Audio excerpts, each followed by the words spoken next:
പ്രസിഡന്റും സ്ഥാപകനുമായ നമ്മളുടെ ഏറെ പ്രിയങ്കരനായ NP അബൂബക്കർ സാഹിബിനെ ഏറെ ബഹുമാനപൂർവ്വം ക്ഷണിക്കുന്നു. ഇതുവരെ എത്തിച്ച 9 വർഷം എത്തിച്ച പടച്ച തമ്പുരാനെ തുതിച്ചുകൊണ്ട് തുടങ്ങാം. അതേപോലെ ഈ 9 വർഷമായി നമുക്ക് സേവനം ചെയ്യാൻ അവസരം നൽകിയ രോഗികളെയും അവരുടെ കുടുംബത്തെയും അതിൽ നിന്നും മരണപ്പെട്ടവരെയും ഓർത്തുകൊണ്ട് അവർക്ക് പ്രാർത്ഥിച്ചുകൊണ്ട് നമുക്ക് 9-ാം വർഷത്തിലേക്ക് 10-ാം വർഷത്തിലേക്ക് പ്രവേശിക്കാം. വേദിയിലിരിക്കുന്ന ഏറ്റവും പ്രിയപ്പെട്ടവരും ബഹുമാന്യവരെ,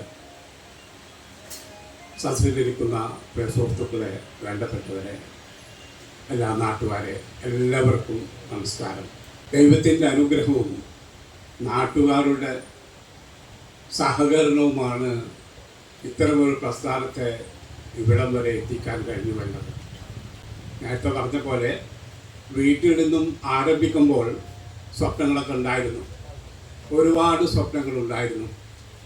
ഞാനും നമുക്ക് ഫോട്ടോ എടുത്തുകൊണ്ടിരിക്കുന്ന കുട്ടോത്ത ബോക്കർക്കയും കൂടെ ഒരു ബിൽഡിങ്ങിൻ്റെ കാര്യം ഇങ്ങനെ സ്വപ്നം കണ്ട് ഇങ്ങനെ പറയുമായിരുന്നു. ഞങ്ങൾ ഒരുപാട് സ്വപ്നം പങ്കുവച്ചവരാണ്. പക്ഷേ ഇത്ര വേഗം നമ്മളിവിടേക്ക് എത്തുമെന്നും പ്രതീക്ഷിച്ചിട്ടുണ്ടായിരുന്നില്ല. കാരണം ജില്ലയിൽ 30 വർഷമായി പ്രവർത്തിക്കുന്ന ചില പാലിയേറ്റീവുകളുണ്ട്. അതിൽ ഒരു പാലിയേറ്റീവ് പ്രസ്ഥാനം തന്നെ അത് ഗവൺമെൻറ്റിനേക്കാൾ വലിയൊരു പ്രസ്ഥാനമാണ്. അതൊഴിച്ച് ബാക്കി എല്ലാവരും ഉണ്ടായാൽ അതിൽ 1-ാം സ്ഥാനത്താണ്. ആ ഒരു പ്രസ്ഥാനത്തെ മാറ്റി നിർത്തിയാൽ ബാക്കി നമ്മൾ 1-ാം സ്ഥാനത്തേക്കാണ്. ഈ തൃശ്ശൂർ ജില്ല അതിലുള്ള മൊത്തം പാലിയേറ്റീവുകളുടെ പ്രസിഡന്റ് കൂടിയാണ് ഞാൻ. മൊത്തം സംസ്ഥാനത്തിൻ്റെ എക്സിക്യൂട്ടീവ് കമ്മിറ്റിയാണ്. അപ്പം നമുക്ക് വളരാൻ കഴിഞ്ഞത് ഏതെങ്കിലും ഒരു വ്യക്തികളുടെ സഹായം കൊണ്ടോ വ്യക്തിയോ കൊണ്ടല്ല. ഈ ബിൽഡിങ് ഉണ്ടാക്കി തന്നത് എന്നത് ഉസ്മാൻകാരുടെ സ്വന്തമാണ്. അതിൽ ഒരാളുടെയും കൈവശമില്ല, അദ്ദേഹം സ്വന്തമായില്ല. ബാക്കി എല്ലാം വളർന്ന് ഇവിടെ എത്തിയത് ഈ നാട്ടുകാരുടെ, നമ്മുടെ നാടിൻ്റെ സഹായം കൊണ്ട് തന്നെയാണ്. ഇതിന് നേരത്തെ പറഞ്ഞ പോലെ ഏതെങ്കിലും വ്യക്തികളോ കുടുംബങ്ങളോ സംഘടനകളോ ഇതിന് ഫണ്ട് ചെയ്യുന്ന ഒരു പ്രസ്ഥാനമല്ല. 1 രൂപ മുതൽ കിട്ടുന്ന അല്ലെങ്കിൽ നമ്മൾ വെയിലൊക്കെ കൊണ്ട് പിരിക്കുന്ന പൈസ കൊണ്ടാണ് നടത്തുന്നത്. ഇവിടെ 13 സ്റ്റാഫുകളുണ്ട്. അതേസമയം കുറച്ച് വളണ്ടിയർമാരുണ്ട്, പുരുഷ വളണ്ടിയർമാരുണ്ട്. വെയിലും മഴയും കൊണ്ട് സദാസമയം അവരുടെ സമയം ഒഴിവാക്കി ഇവിടെ പ്രവർത്തിക്കുന്നവർ. ഒപ്പം 13 സ്റ്റാഫുമുണ്ട്. അപ്പം ഈ പ്രസ്ഥാനം വളരണമെങ്കിൽ, കൊണ്ടു നടക്കണമെങ്കിൽ മാസം തോറും 5-ാം തീയതി എന്നൊരു ദിവസം അള്ളാഹുവിൻ്റെ അനുഗ്രഹത്താൽ ഇതുവരെ ശമ്പളം കൊടുത്തിട്ടുള്ളത്. 6-ാം തീയതി ആയത് 5-ാം തീയതി ഞായറാഴ്ച ആയതുകൊണ്ടാണ്. ആ സമയമാകുമ്പോൾ നമ്മൾ പ്രയാസപ്പെടുകയാണ്. ശമ്പളം കിട്ടണ്ടേ? ഈ ശമ്പളത്തേക്കാൾ വലുതാണ് സത്യം പറഞ്ഞാൽ പെട്രോൾ. 2 വണ്ടി കയറി പോകുന്നത്.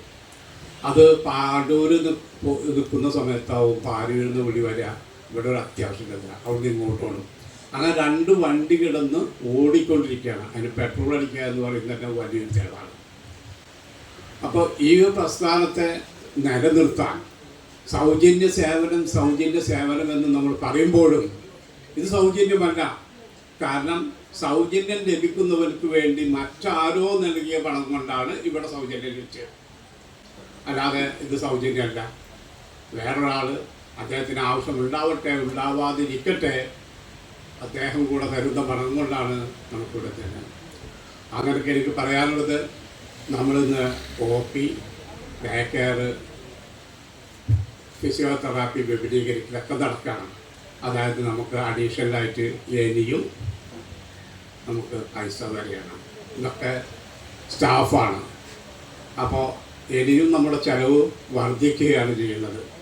ആ വർദ്ധിക്കുമ്പോൾ നമ്മളൊരു കാര്യം മനസ്സിലാക്കേണ്ടത്, നമ്മൾക്ക് സൗകര്യമുള്ളവർ അവർക്ക് കഴിയുന്ന സംഭാവന അത് 1 രൂപ ആയാലും വേണ്ട, 10,000 ആയാലും വേണ്ട, 1,00,000 ആയാലും വേണ്ട, നൽകാൻ തയ്യാറാവുക എന്നാണ്. അങ്ങനെയാണ് നമുക്ക് സൗജന്യം ചെയ്യാൻ കഴിയുക. അല്ലാതെ വ്യക്തിയോ സംഘടനയോ പ്രത്യേകം ഏൽപ്പിക്കുന്നതല്ല.